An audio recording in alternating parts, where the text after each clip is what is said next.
Alright guys, in this section we are going to deal with the Geodjango advanced features, in which I am going to show you how to upload your file through admin dashboard, and then the uploaded data will be available in the PostGIS, and then we can just visualize the uploaded data, as well as it will be available in the Geo server. So we can just visualize it in a proper manner, and then we can just implement this visualization in the Django template. That means we already uploaded 3 zip files, admin, region 1 and region 2, then it will be available here, region 1, region 2, and then if I try to open admin, then it will be available here.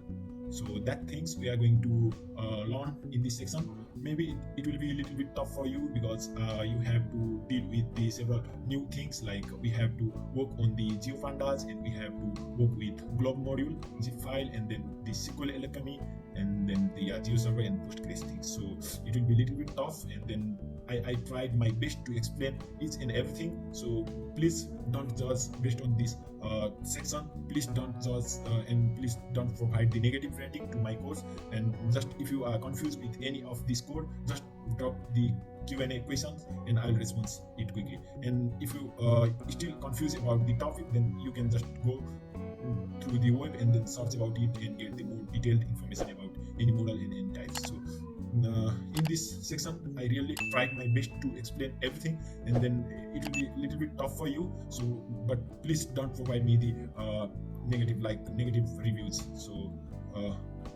I hope you will enjoy this section, and I'll see you